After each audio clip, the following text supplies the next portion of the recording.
Major funding for this program is made possible by grants from Bank of America, Merrill Lynch, and Perfect Building Maintenance, Kilroy Architectural Windows, Inc., New York's window company, New York Community Bank, Capital One Bank, Greenberg Traurig, LLP.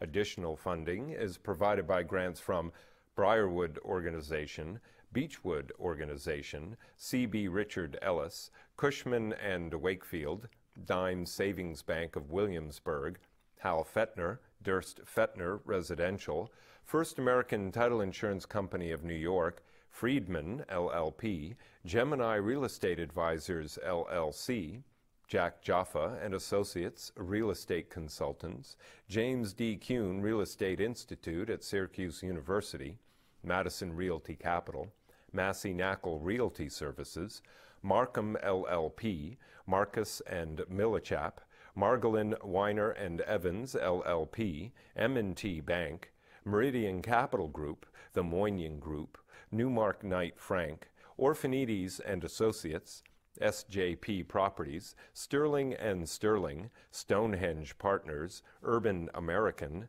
the Wickoff Group.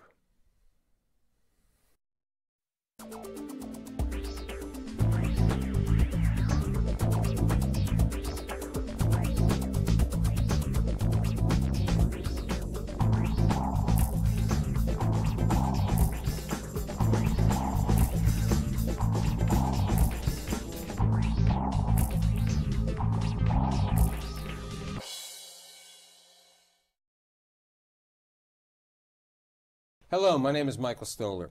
So we're in the spring of 2010.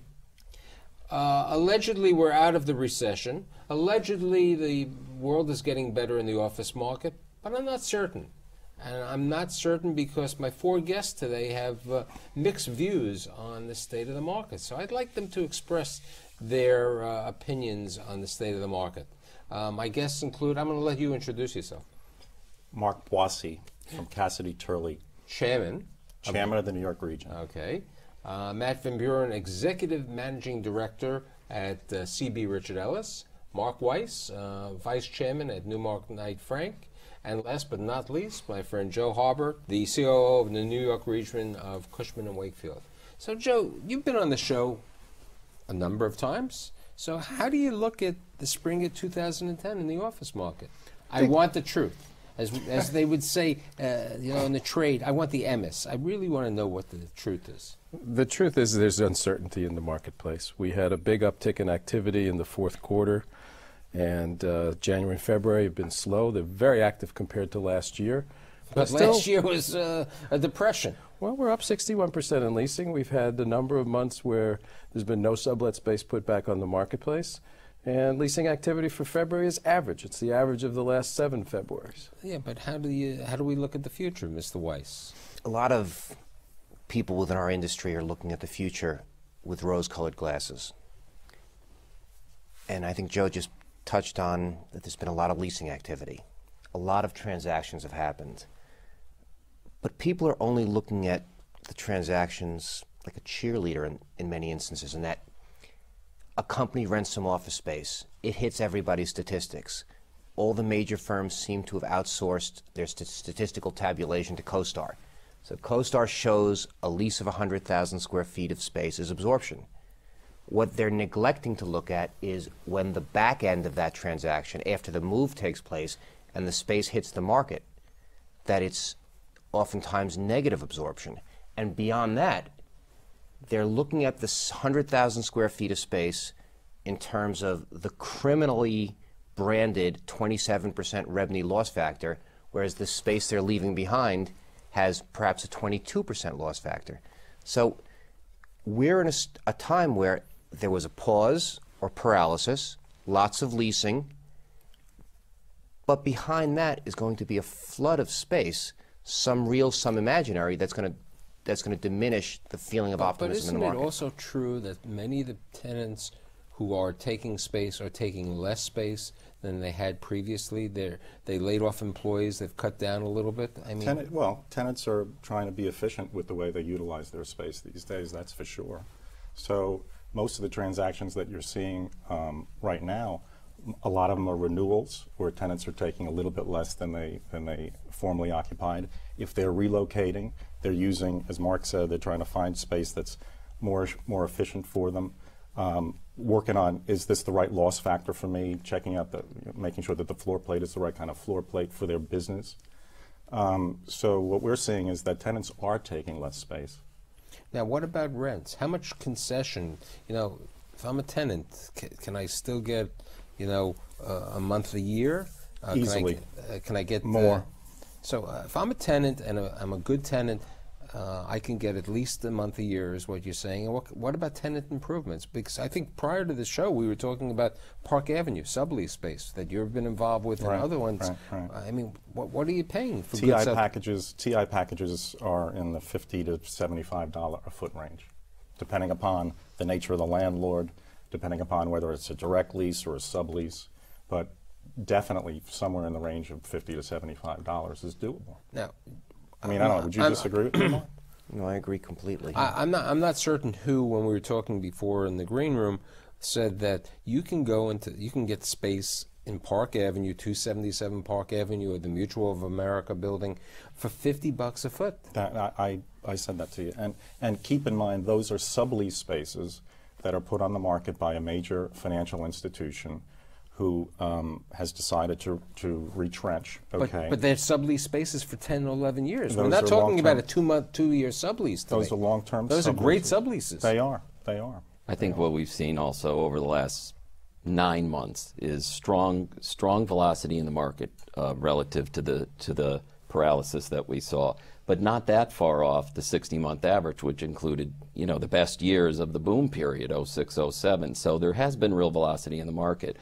I would say, as it relates to the type of space that went, capital preservation on both sides of the equation, landlords and tenants, was paramount. Everyone was conserving their capital.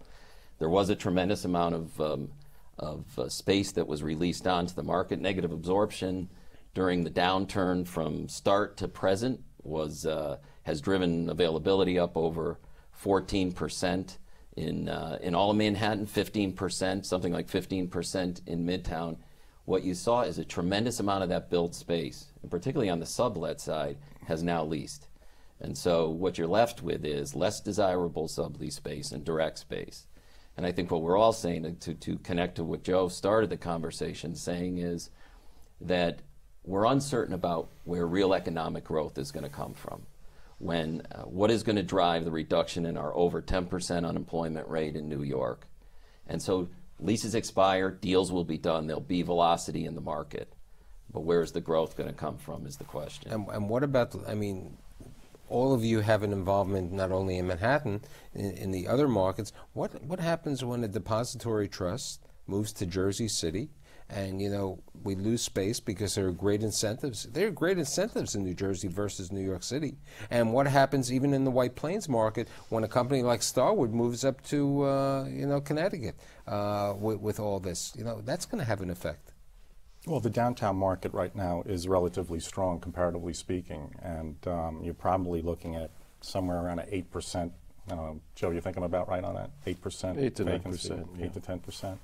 But it's going up. We think it's going up. It's definitely going to go up. Yeah, with Goldman Sachs, moving into the new headquarters, leaving space behind, that's not exactly absorption. That's a negative absorption.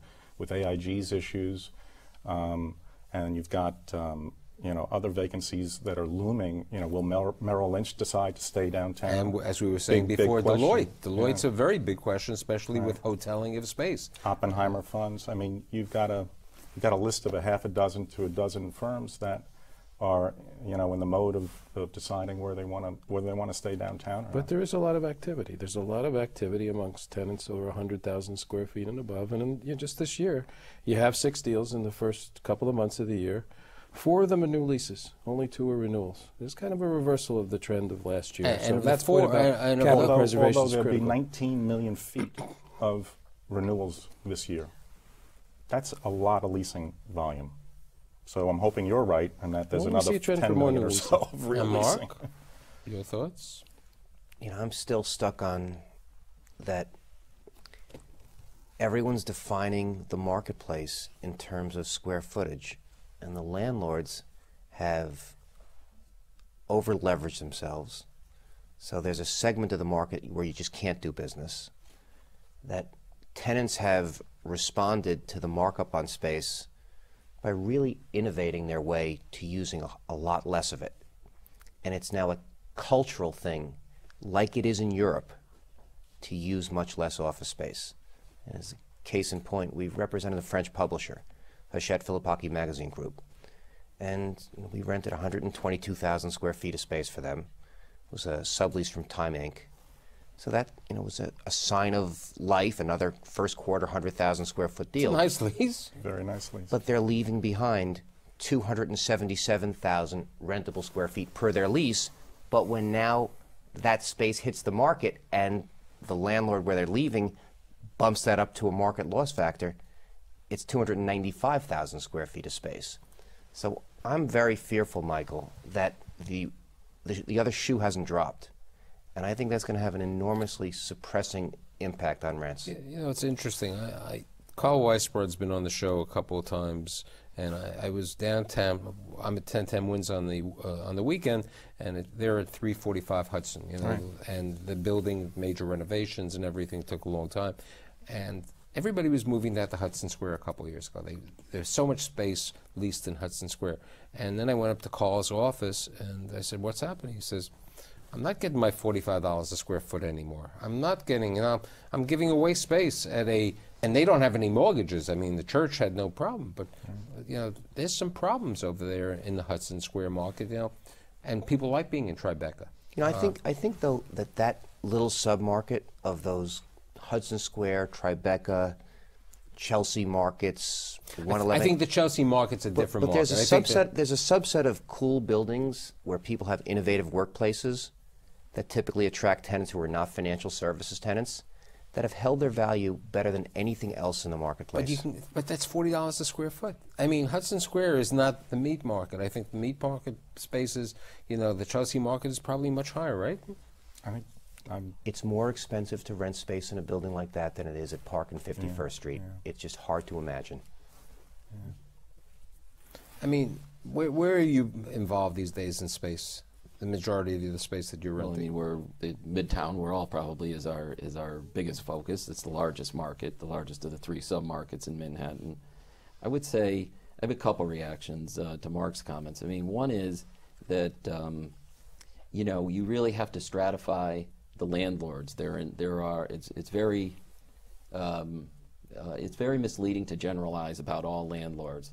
We've done an analysis that shows something in the order of magnitude of 40 to 45% of the square footage in Midtown Manhattan, as an example, is controlled by 10 major landlords. And we've done an analysis of the role in those buildings and the current rents that they're getting. And with one exception, all of those landlords are on extremely strong financial footing. So there's half the market where you have your landlord on extremely strong financial footing. Then there was, as Mark referred to, the speculative landlords that are having a much more difficult time right now. And you can see that in the capital markets and what's happening presently, though not a lot is yet trading. There's a lot of distress in that market. So one of the things we have seen is that tenants are beginning to ask very specific questions around the debt stack on a building, around the capital health of the building, around the ownership structure of the building, around cross-collateralization of the asset. And so hasn't the worm turned these days? It truly has. I mean, those were the questions, actually. Landlords were always after the what's a tenant. credit tenant? Yeah, what kind of credit is my tenant going to bring to the right. table? And now it's just the opposite. That's right. It's actually a street that now runs both ways. I say all that to say that back to my point about economic growth. Without real economic growth, without real employment growth returning to the economy, I do think that it's a game of movement of existing businesses. And if you look, at the base of our economy, it's financial services, it's other professional services, legal I mean, law last firms. year, the 5 or 6 of the major leases were law firms in 2009. Yes, that's They're right. still very And that's not an atypical. Those were the major leases over there, with the exception of the Gap, at 40 Worth Street. This was the market. Law firms are still there, but they're retrenching also. fees aren't there. You know, there's a different market today on that. I mean, healthcare obviously is strong. There have been some big healthcare education, deals. not-for-profit. You're going to be Education, seeing those. medicine school. You're going to be seeing a lot of those Yes. deals. A And little you've more, seen two and you've got to media be very firms now. creative about it. Correct. Which, You had Horizon Media, and you have Hachette Philippachi, so there's a little bit of life in that market as well. you know, everybody, you know, I think the big topic, and we briefly broached it, was Lower Manhattan. What do you see truly happening in Lower Manhattan for the B buildings and, you know, the other buildings? I mean, you know, I consider Battery Park City a different type of market. You know, those are the newer buildings that were built in the late 80s and 90s. It's a different world. What about, you know, the buildings at 26 Broadway, you know, the buildings on Broad Street and all that? What do you see that? They've seen you know, some slippage in rent. We're seeing deals down in many of those buildings in the upper 20s now. So we've broken 30 again on a lot of that space. But it's actually pretty active. And, you know, we're thinking that the top of the downtown market still is in the 40s. We're seeing some activity in high-quality buildings. Actually, downtown held up pretty well last year, as Matt said. It did. The question is, what's going to happen when all the space hits the market in the future? And, you know, we think the vacancy rate's going to go up. Now, the interesting thing that we discussed prior to the show was the Bronx office market. Mark, what were you saying, Mark? It's we have two requirements for Manhattan-based clients for space up in the Bronx, and you know it is truly a supply-constrained market, and prices are really full, remarkably full, for space in a kind of a beat-up building. As long as it's near 138th Street, it's trading at $45 a foot, which. And Amazing. and you get REIT benefits. Right, If and you it's- get the REIT and you benefits. get a $12 REIT benefit, which really cuts the rent down. It's They had $5 or $10 a foot, and you can be on Park Avenue. Well, I think that is the point, honestly, that the outer boroughs, as well as the other ancillary markets around Manhattan, are attractive generally in proportion to the size of the gap between midtown and downtown rents in those markets. So the Bronx is an interesting... I think the Bronx, that's just an interesting characteristic because there's such a limited number of office space. Now, I don't believe that is the same case in downtown Brooklyn, because I believe downtown Brooklyn with Metrotech, I think you can get space because J.P. Morgan has the Morgan, they're availability looking of for it, sublease you know, space, on sublease space for $20 a foot. Now, I haven't done a show recently on Long Island City, but you know, is the MetLife space still available in Long Island City? I don't know. I believe it is. You know, and that's a large amount of space in Long Island City, probably in the low 30s or the high 20s with REIT benefits over there. Sure. Now, what about the, you know, we brought it up before, what about the White Plains market? Any...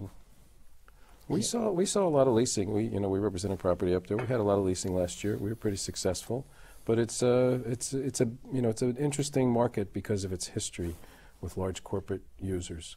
So when that market gets soft, it gets very soft for a long time. Now, you encompass New Jersey. I had Mitch Hirsch on a panel and on a show, and Mitch is still complaining about the state of New Jersey. Now, I had Emmanuel Stern on the show, and he says, you know, he had all these ads about, you know, I'm only 7 minutes away, you know, you have these great benefits and all that. How do you guys see Jersey, especially with the depository trust deal, which was basically $49 million in incentives over there, you know, if you look at it that way? I see a couple things. I mean, one is that all the suburban New York markets have traded in a much narrower range than the Manhattan market in particular, where we talk about net effective rents at 40% off the peak of the 06, 07 ending in 08 run-up. In New Jersey, as an example, they traded in a much narrower band, under 10%. So the reality is there, I think you're looking at more of an availability and velocity game as opposed to a pricing game. In Manhattan, it's been a much farther fall on the pricing front. And I would say that applies in general to the other suburban markets as well, Westchester and Connecticut, Stamford market as well. Well, my experience with New Jersey, and every time there's a major corporate move within Manhattan, you have to consider alternatives outside of Manhattan. Nobody wants to leave, but people have to be financially responsible. So one of the nice things about this dramatic fall off in volume and rent and all that stuff is that Manhattan has become much more affordable. And as it's more affordable, companies have the ability to hire good people. And with those good people, they can grow their businesses. So this is almost a self-policing development. Lower the price, companies can flourish. Companies can flourish, companies can grow. So some of this growth is going to happen because of the dynamic, unique nature of New York and the type of people that are always attracted to New York. We're our own worst enemies by pricing up the market and driving our human capital, our intellectual capital, away from New York. When I started this show in 2001, it was right after 9/11, when everybody felt the world was over and office rents were down to the lower levels. You know, it was a difficult time. Do we see this? Do we see $100 rents coming back soon? They're already back. No, They're back. With the exception of Five buildings maybe. You know, we're in talking Manhattan about. where you're talking, Do we might do see that. $100 rents? Do we see on 6th Avenue $80, $90 rents? You know, Not in the No, foreseeable not yet. future. Not I yet. mean, when you look at, real estate obviously is a laggard in the economy, and if you look back over the last few recessions, I think you'll see that about 6 quarters roughly after a recession is over is when you begin to really see some rent growth. Well, if you assume that the recession ended in December of last year, we're talking about at least into 2011, maybe the end of 2011, before you see a little bit of rent growth. And that's assuming we get the employment that you were talking about, Matt. And, who knows? Who knows whether we get that? Well, we think net effective rents have really hit the bottom. We think they hit the bottom at the end of the third quarter last year. you think and they're starting to creep back up. So you believe we've reached the bottom? Yes.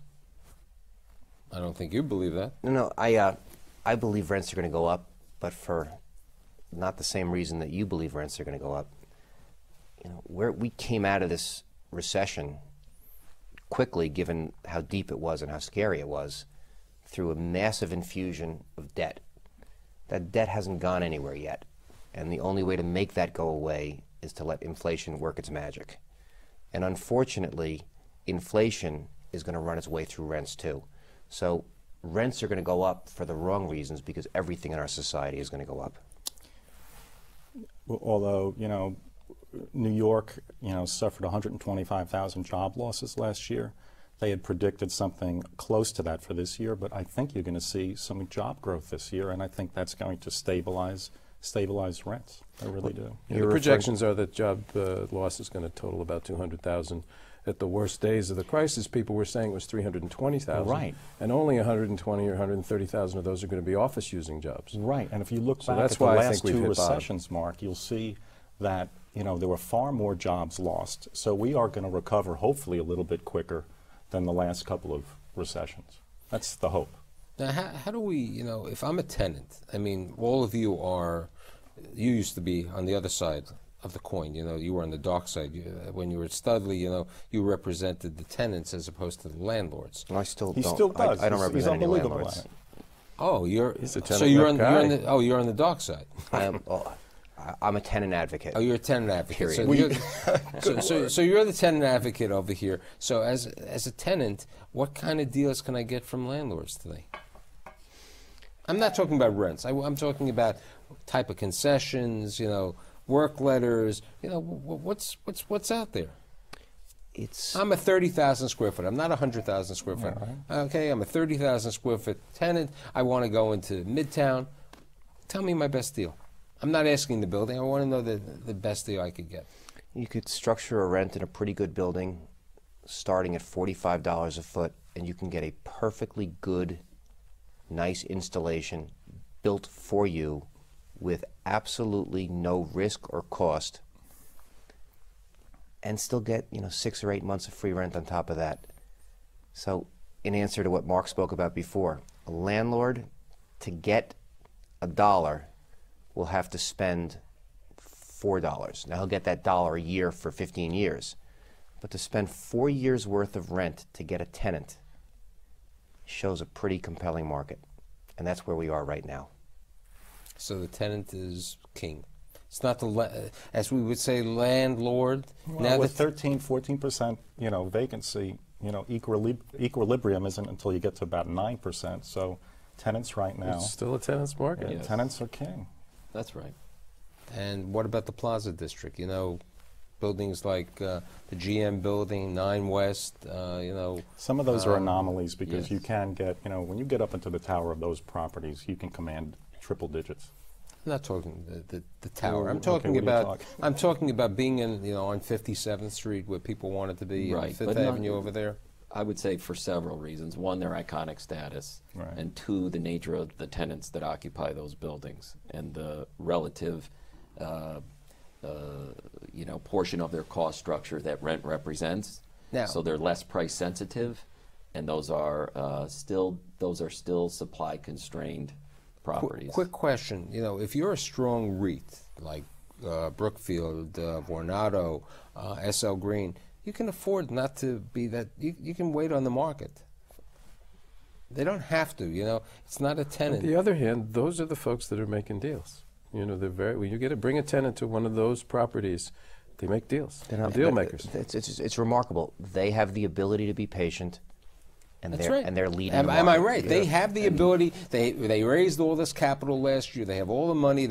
But they're willing to make the deals. Yes, not only the REITs, also the strongest families. I mean, Oh, they, absolutely. they manage their assets for the long term. They don't try to take the last nickel off the table, and as a result, they're in strong financial position despite the economic downturn. So, in summation, I'd say that it looks like the world is maybe getting better, even though Mr. Weiss is the pessimist. Normally, I'm the pessimist. They call me Dr. Doom and Gloom. And the spring may be pretty good for the office market, right? I think May, June, July is going to be good. We're still in winter, Michael. Okay, I'd like to thank Matt, Mark, and Joe. See you next week.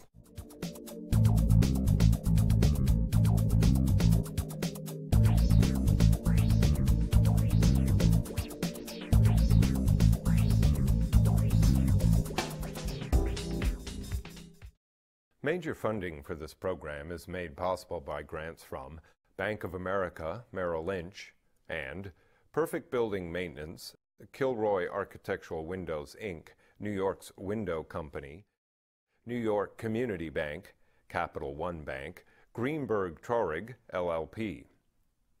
Additional funding is provided by grants from Briarwood Organization, Beechwood Organization, C.B. Richard Ellis, Cushman and Wakefield, Dime Savings Bank of Williamsburg, Hal Fettner, Durst Fettner Residential, First American Title Insurance Company of New York, Friedman, LLP, Gemini Real Estate Advisors, LLC, Jack Jaffa and Associates, Real Estate Consultants, James D. Kuhn Real Estate Institute at Syracuse University, Madison Realty Capital, Massey Knackle Realty Services, Markham LLP, Marcus and Millichap, Margolin Weiner and Evans LLP, M&T Bank, Meridian Capital Group, the Moynihan Group, Newmark Knight Frank, Orphanides and Associates, SJP Properties, Sterling and Sterling, Stonehenge Partners, Urban American,